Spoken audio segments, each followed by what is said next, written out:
सरस्वती माता की जय, समस्त देवी देवताओं की जय, नमः पार्वती पते।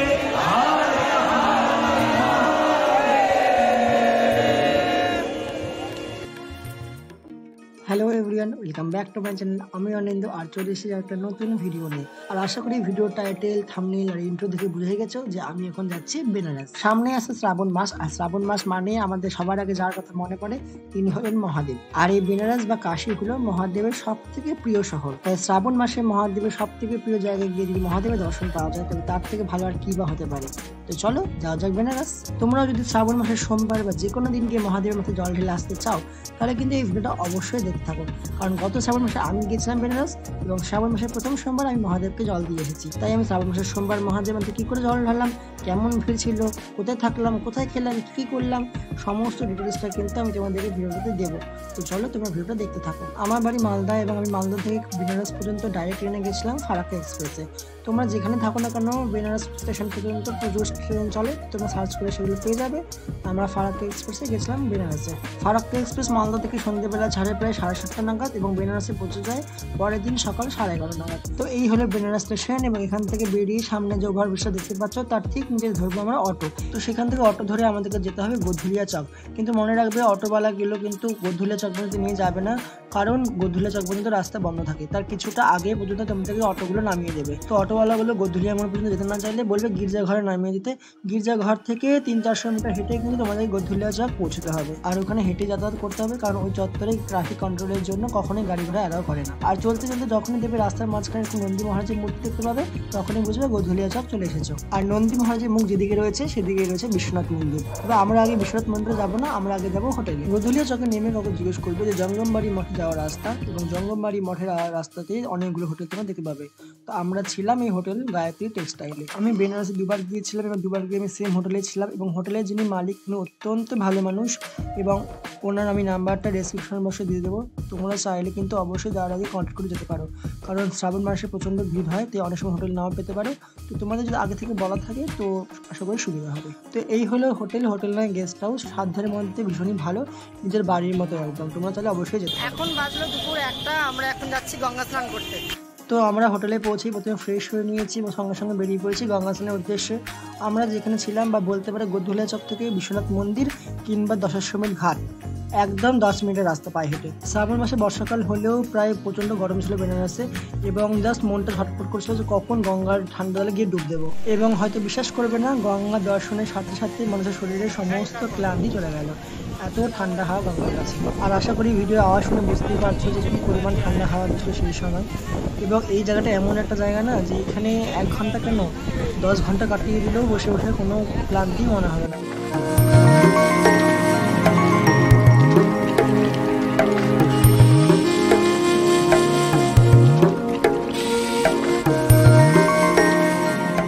তো আমরা যে ঘাটে স্নান করেছিলাম সেটা হচ্ছে মান মন্দির ঘাট, এবং এর ঠিক পাশে রয়েছে দশাশ্বমেধ ঘাট। তো তোমরা হয়তো শুনে থাকবে যে কাশীতে পরপর অনেক ঘাট রয়েছে। এর কনসেপ্টটা হচ্ছে গঙ্গার পুরো পাটটাই হচ্ছে সিঁড়ি দিয়ে বাঁধানো, এবং পুরোটা জায়গাতে স্নান করা যায়, পুজো পাঠ করা যায়।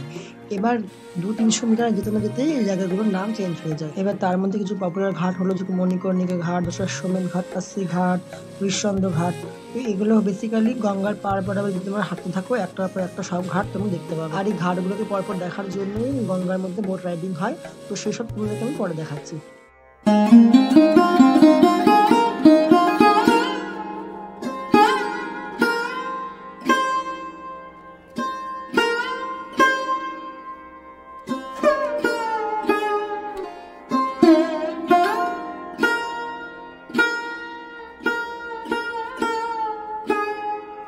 তো এটাই হলো কাশীর রাজাধিরাজের মন্দির, শ্রী কাশী বিশ্বনাথ মন্দির, মহাদেবের অত্যন্ত প্রিয় জায়গা। তো এই মন্দিরটা প্রায় ভোর 5টা থেকে সারাদিনই খোলা থাকে, রাতে 10টা-11টা পর্যন্ত সারাদিন মন্দির খোলা থাকে। এবং এই মন্দিরে যাওয়ার কিন্তু 4টে গেট রয়েছে। তো চলো এবার তোমাদেরকে সেগুলো এক্সপ্লেন করি। মন্দিরের চারদিকে 4টে গেট রয়েছে এবং 4টে গেট দিয়ে লাইন পড়ে মহাদেবের দর্শন পাওয়ার জন্য। তবে আমি বলবো তোমরা হয় 1 নম্বর নয় 4 নম্বর গেট দিয়ে লাইনটা দাঁড়িয়ে, কারণ সেখান দিয়ে সুবিধা হয়। যদি 1 নম্বর লাইনে দাঁড়াও তাহলে তোমরা কিছুটা ভিডিও তুলতে পারবে, কারণ মন্দিরের ভেতরে কিন্তু ক্যামেরা অ্যালাউ নাই। মন্দিরের গেট পর্যন্ত কিছুটা ভিডিও তোমরা 1 নম্বর গেটে দাঁড়ালে তুলতে পারবে এবং করিডোরটা ঘুরে দেখতে পারবে। কিন্তু 4 নম্বর গেটে গিয়ে দাঁড়ালে তোমরা কিন্তু ডাইরেক্ট মন্দিরের ভিতরে ঢুকে যাবে, তো কোনো প্রকারের ভিডিও তোমরা করতে পারবে না।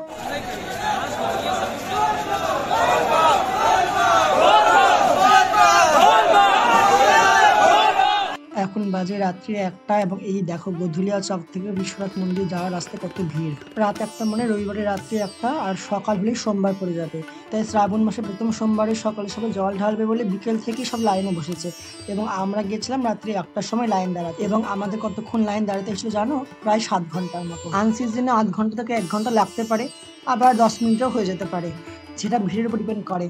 কিন্তু শ্রাবণের সোমবার কিন্তু এরকমই ভিড় হবে, 7-8 ঘন্টা লাইন দাঁড়াতেই হবে, তো সেটা প্রিপেয়ার করেই আসবে। আমরা লাইন দাঁড়িয়েছিলাম 4 নম্বর গেটে, কারণ 1 নম্বর গেট হচ্ছে গঙ্গার ধারে একদম, এবং এত রাত্রে অন্ধকারে আমরা গঙ্গার ধারে যাইনি, আমরা মেন রাস্তায় 4 নম্বর গেটে লাইন দাঁড়িয়েছি। আর আশা করি দেখে বুঝতেই পারছো কত বড় লাইন। বিশ্বনাথ মন্দির থেকে প্রায় কত কিলোমিটার দূর পর্যন্ত লাইন ছিল, মানে বলে বোঝানো যাবে না। তোমরা যদি শ্রাবণের সোমবার কোনো দিন বিশ্বনাথের মন্দিরে জল ঢালতে যাও, তবে একটা জিনিস সাবধান হয়ে যাবে যে ফোন, জুতো, ঘড়ি, কোনো ব্লুটুথ ডিভাইস কিছু নিয়ে যাবে না, কারণ মন্দিরের ভিতরে লকার সিস্টেম থাকলেও শ্রাবণের সোমবার কিন্তু সব বাইরে রেখে আসতে হয়, এত ভিড়ের জন্য ভিতরে লকারগুলো সব বন্ধ করে দেয়। কিন্তু টাকাটা নিয়ে যাবে। আর এই 4 নম্বর গেটের পাশেই দেখবে এই যে লাল করে বিল্ডিংটা দেখতে পাচ্ছ, এটা হচ্ছে অফিস ঘর, মানে বিশ্বনাথ টেম্পলের ট্রাস্ট। এখান থেকে কিন্তু তোমাদের ভিআইপি দর্শনের জন্য সমস্ত রকম কুপন পাওয়া যায়, কিন্তু শ্রাবণের সোমবার কোনো কিছুই কাজ করবে না, সোমবার থেকে জেনারেল লাইনে দাঁড়াতে হবে। অন্য দিন তোমরা কুপন কেটে ঠাকুরকে স্পর্শ পর্যন্ত করতে পারবে, জল ঢালতে পারবে একদম কাছে গিয়ে ভিআইপি লাইন দিয়ে, কিন্তু সোমবার করে সেসব পারবে না।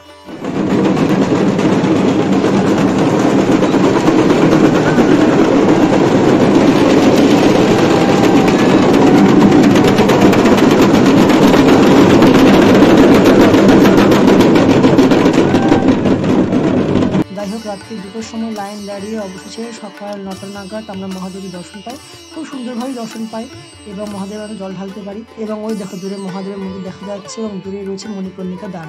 এই হলো কাশী মন্দিরের 4 নম্বর গেট এবং এই পাশ দিয়ে মন্দিরে ঢুকতে হয়। এবং এখানে ত্রিশূলের প্রতীক আছে, কারণ বলা হয় মহাদেবের ত্রিশূলের ডগায় রয়েছে এই কাশী। আমরা কাশী মন্দিরে জল ঢেলেছিলাম সোমবার, কিন্তু তার আগে আমরা যেখানে গেছিলাম সেটা হচ্ছে কাল ভৈরব মন্দির। মানে আমরা যেদিন পৌঁছেছিলাম সেদিন ছিল রবিবার, এবং সেদিন পৌঁছেই গঙ্গা স্নান সেরে একটু রেস্ট নিয়ে আমরা বেরিয়ে পড়লাম কাল ভৈরবের মন্দিরের উদ্দেশ্যে। কারণ বলা হয় কাশীর রাজা হলেন বিশ্বনাথ, কিন্তু রাজার কাছে যাওয়ার আগে কিন্তু প্রহরীর অনুমতি নিতে হয়, এবং সেই কাশীর পাহারাদার হলেন এই কাল ভৈরব। কাল ভৈরবকে কাশীর কোতোয়াল বলা হয়। কাশীর কোতোয়ালের কাছে পারমিশন না নিলে কাশীর রাজার দর্শন পাওয়া যায় না। তাই আমরা বিশ্বনাথের দর্শন পাওয়ার আগে কাল ভৈরব মন্দিরে গেছিলাম। গধুলিয়া চক থেকে বেশিক্ষণ না, প্রায় 3 কিলোমিটার দূরে এই কাল ভৈরব মন্দির। আমরা টোটো করে গেছিলাম এবং এখানেও কিন্তু আমাদের প্রায় আধ ঘন্টা লাইনে দাঁড়াতে হয়েছিল, তারপর আমরা দর্শন পেয়েছিলাম।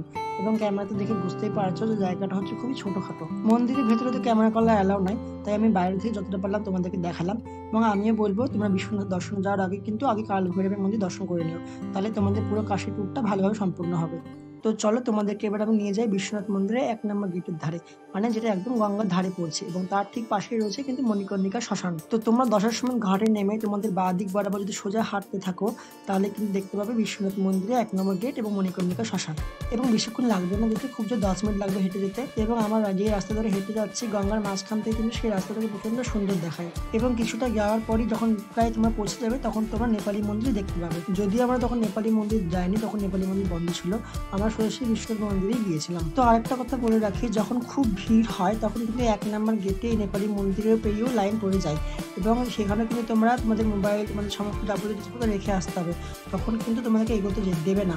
অন্য সময় ফাঁকা থাকলে তোমরা মোবাইল নিয়ে পুরো যেতে পারবে। আর নেপালি মন্দিরে পেরোলেই তার পাশে ললিতা ঘাট, এবং ললিতা ঘাটের পাশে এখানে দেখো যে এখানে কিন্তু এই পুরো একটা স্পেস রয়েছে দাঁড়ানোর জন্য, ফটোগ্রাফি করার জন্য, এবং তার পাশেই রয়েছে বিশ্বনাথ মন্দিরে ওঠার সিঁড়িগুলো। এবং দেখতে পাচ্ছ বিশ্বনাথ মন্দিরে ওঠার সিঁড়িগুলোর পাশে রয়েছে কত বড় ব্যারিকেড, মানে যখন ভিড় হয় তখন পুরো এদিক দূর লাইন চলে আসে।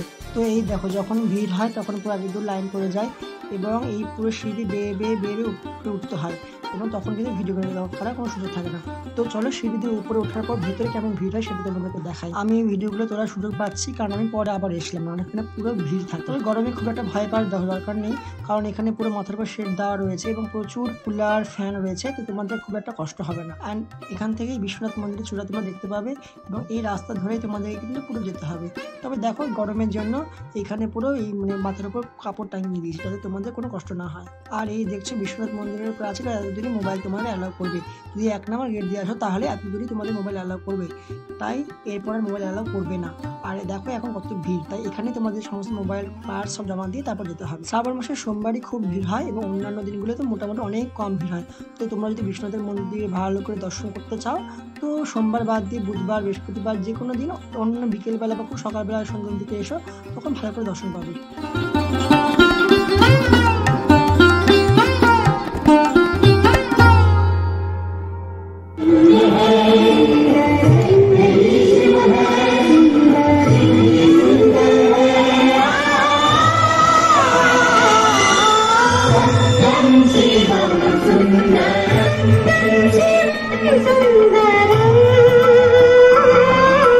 তো এখানে কি হচ্ছে বলো তো? হ্যাঁ, ঠিকই ধরেছো, এখানে এখন হবে সন্ধ্যারতি এবং এখনো কিন্তু সন্ধ্যা হয়নি, বাজে দুপুর 2টো, তাতেই সবাই জায়গা দখল করতে শুরু করে দিয়েছে। অ্যান্ড আশা করি ভিড় দেখে বুঝেই গেলে যে যদি আগে আগে জায়গা না ধরো তাহলে একদম শেষে কিচ্ছু দেখতে পাবে না, তাই যত তাড়াতাড়ি পারবে এখানে এসে সিট দখল করে নেবে। তবে হ্যাঁ, যারা একদম ওই সামনে বিছানাগুলোতে বসে দেখতে চাও তাদের জন্য টিকিটের ব্যবস্থা আছে, 50 টাকা 100 টাকা এগুলো টিকিট লাগে পার পার্সন। তো সেটা সেখানকার কমিটির সঙ্গে যোগাযোগ করে তোমাকে এটা নিয়ে বসতে পারবে। তবে তার জন্য আগে আগেই আসতে হবে, নাহলে কিন্তু সেই সিটগুলো বুক হয়ে যায়।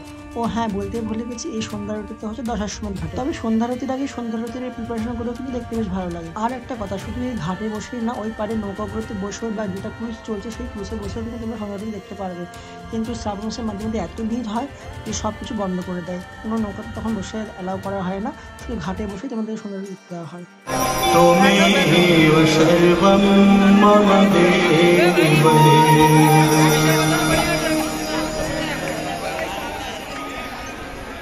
बोलिए गंगा महारानी की।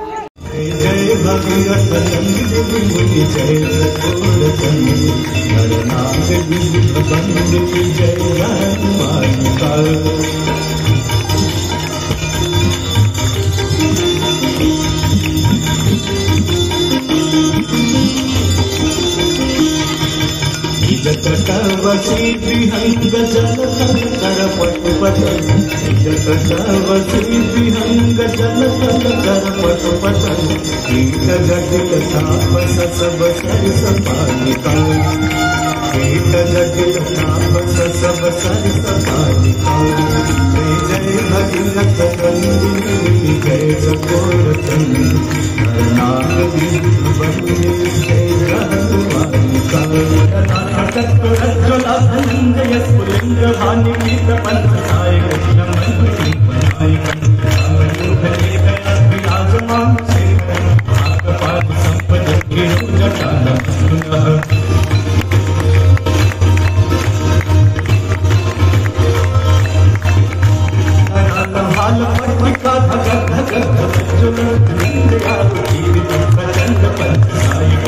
देवी सुरेश्वरी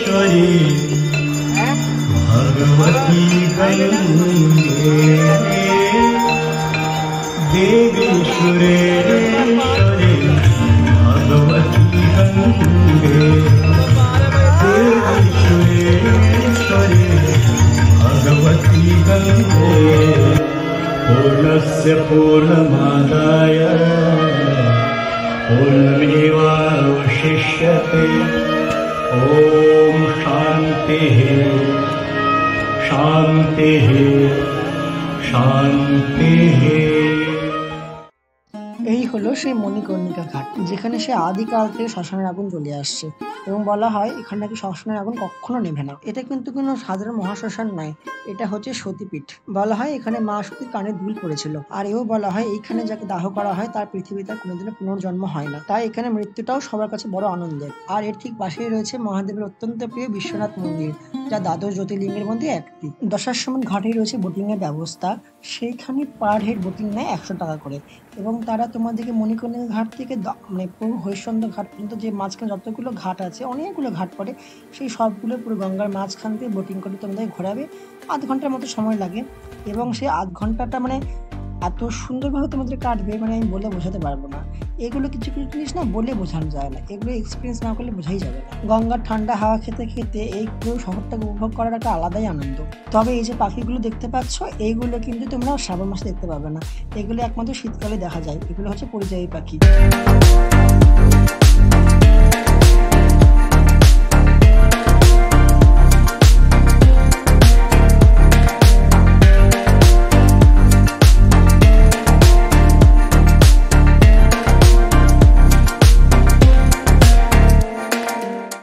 তার শুধু বিশ্বনাথ দর্শন করলেই হবে? মা অন্নপূর্ণারও তো দর্শন করতে হবে নাকি? তো চলো তোমাদেরকে এবার অন্নপূর্ণা মন্দির নিয়ে যাই। শুধু অন্নপূর্ণা মন্দির নয়, তার পাশে রয়েছে বিশালাক্ষী মন্দির। তো চলো একসাথে দুটো মন্দিরই তোমাদেরকে এবার দর্শন করাবো। দশাশ্বমেধ ঘাট যাওয়ার সময় পুরনো বিশ্বনাথ গেট দেখতে পাবে, এবং এটাকেও 1 নম্বর বিশ্বনাথ গেট বলা হয়। আর এই রাস্তা ধরে সোজা চলে যেতে হবে তোমাদেরকে অন্নপূর্ণা মন্দির এবং বিশালাক্ষী মন্দির, এবং এদিক দিয়েও কাশী বিশ্বনাথ মন্দিরে যাওয়া যায়। তবে তোমাদেরকে এই রাস্তা বোঝানোর ক্ষমতা আমার বাপি নেই, এবং তোমাদেরকে সেটা ভিডিওতে দেখিয়েও আমি বোঝাতে পারবো না, কারণ কাশীর বিখ্যাত গলি, এবং দেখতেই পাবে এত ছোট ছোট গলি, মানে কোন দিকে যাবো না আসবো আমি নিজেই কিছু বুঝতে পারিনি, তাই তোমাদেরকেও আমি ডাইরেকশন দিতে পারবো না। সব থেকে ভালো তোমরা ওখানকার লোকাল লোককে জিজ্ঞেস করবে, ওরাই তোমাকে বলে দেবে কোন দিকে যেতে হবে। তবে এই ছোট ছোট গলিগুলোর মধ্যেও কিন্তু একটা সৌন্দর্য লুকিয়ে আছে। কাশীর প্রত্যেকটা গলির দেওয়ালগুলোতে সুন্দর সুন্দর করে নানা রকমের ছবি আঁকা রয়েছে, এবং এইটার জন্য কিন্তু কাশী ভীষণ বিখ্যাত। যাই হোক, তোমাদেরকে একটা কথা বলি, মন্দির যাওয়ার সময় একটু মাথা ঠান্ডা রেখে যাবে, কারণ অনেকটা রাস্তা তোমাদেরকে হাঁটতে হবে। কেউ বলবে এদিকে যেতে, কেউ বলবে ওদিকে যেতে। তোমরা যখন কোনো গলিতে টার্ন নেবে তখন 2-3 জনকে জিজ্ঞেস করে তারপরে টার্ন। আর যখনই দেখতে পাবে যে নানা রকমের পুজোর সামগ্রী, দোকানপাট এসব দেখতে পাচ্ছ, তখনই বুঝবে যে আশেপাশে কোথাও একটা মন্দির আছে। অন্নপূর্ণা মন্দির কিন্তু কাশী বিশ্বনাথ মন্দিরের একদম পাশেই, কিন্তু সেই দিকে যাওয়া যায় না, তোমাদেরকে অনেকটা ঘুরিয়ে ঘুরে যেতে হবে। তো অন্নপূর্ণা মন্দির, সেখানে মা অন্নপূর্ণা মহাদেবকে ভিক্ষা দিয়েছিল, এবং বিশালাক্ষী মন্দির হচ্ছে সতীপীঠ। তো এই দুটো মন্দিরের বাইরে কিন্তু কোনো প্রকারের ভিডিওগ্রাফি, ছবি করে একদম এলাও না, তাই তোমাদেরকে আমি সেটা দেখাতে পারলাম না। তবে তোমরা যারা মা অন্নপূর্ণার ভোগ খেতে যাও, তারা কিন্তু অবশ্যই মা অন্নপূর্ণার ভোগ পাবে। মা অন্নপূর্ণার মন্দিরের ভিতর দিয়ে মা অন্নপূর্ণাকে দর্শন করার পর ওনারাই তোমাদেরকে মন্দিরে যেখানে ভোগ দেওয়া হয় সেই রাস্তাটা তোমার দেখিয়ে দেবে, এবং সেখানে কোনো প্রকারের দক্ষিণা লাগে না। তোমরা নিজেদের যেটা ইচ্ছে দিতে পারো, নাও দিতে পারো। আর সেখানে কখনো কেউ খালি হাতে ফিরে আসে না, সেখানে তোমরা গেলে খাবার পাবে। সকাল থেকে দুপুর, রাত্রি, বিকেল সব সময় সেখানে নানা রকমের খাবার দেওয়া হতেই থাকে। তাই বলা হয় যে এই কাশীতে কোনোদিনও কেউ উপবাস থাকে না। এই হলো বিশ্বনাথ মন্দিরের 1 নম্বর গেটের রাত্রের ভিউ। আর রাত্রি হলেই কিন্তু গঙ্গার পাড়ির সম্পূর্ণ রূপ চেঞ্জ হয়ে যায়, চারদিকটা পুরো আলোয় ঝলমল করে ওঠে। আর দশাশ্বমেধ ঘাট থেকে সিঁড়ি দিয়ে উঠে কিন্তু এখানে ফুড কোর্ট এবং ছোট একটা পার্কের মতো করা রয়েছে, এবং এখানে কিন্তু খুব ভালো লাগবে তোমার। আর তার সাথে শুরু করে এখান থেকে গদুলিয়া চক পর্যন্ত পুরো রাস্তার 2 ধারে প্রচুর মার্কেট রয়েছে, প্রচুর শপিং এর করা তোমার স্কোপ পাবে। তবে একটাই সমস্যা হলো, সেটা হলো ভিড়। এই ভিড় ঠেলে এগোনোটা একটু সত্যি চাপের হয়ে যায়। তবে এই মার্কেটগুলোতে বাজেট ফ্রেন্ডলি ভালো জিনিসপত্রই পাওয়া যায়। তাছাড়া রয়েছে নানা রকমের খাওয়ার দোকান। তবে এই ভিড় ঠেলে ভিডিও করে আমার কম্ব নয়। আর এইটা হলো রাত্রের গধুলিয়া চক, পুরো জাস্ট আলাদাই দেখতে লাগে। আর বেনারসে এসে যেটা না খেলেই নয়, সেটা হলো এখানকার পান এবং লাচ্ছি। লাচ্ছিটা আমি তোমাদেরকে নেক্সট ভিডিওতে দেখাবো, কিন্তু আজকে দেখো পান। যারা পান খেতে ভালোবাসো তারা কিন্তু অবশ্যই নানা রকমের বাহারি পান ট্রাই করতেই পারো। তো শ্রাবণ মাসে কিন্তু আর বেশি দেরি নেই, তাই যারা মহাদেবের দর্শনে যেতে চাও তারা কিন্তু অবশ্যই ঝটপট করে প্ল্যান বানিয়ে ফেলো। আর এই ভিডিওটা কেমন লাগলো সেটা অবশ্যই কমেন্ট করে আমাকে জানাও। আর কোনো কিছু জানতে চাইলে অবশ্যই আমাকে কমেন্ট করবে, আমি রিপ্লাই দিয়ে দেবো। তবে এটা বেনারসের ফার্স্ট পার্ট ছিল, সেকেন্ড পার্টে বেনারসের সাইড সিনটা আমি তোমাদেরকে পুরো দেখাবো। তার জন্য কিন্তু যারা আমার চ্যানেলে নতুন এসেছো তারা ভিডিওটাকে লাইক করে দাও, এবং আমার চ্যানেলটাকে সাবস্ক্রাইব করে পাশে থাকা বেল আইকনটাকে প্রেস করে দাও। তাহলে খুব শীঘ্রই দেখা হচ্ছে বেনারসের সেকেন্ড পার্ট নিয়ে। ততক্ষণ যেন খুব ভালো থেকো, মহাদেব সকলের ভালো করুক। Love you guys so much, by.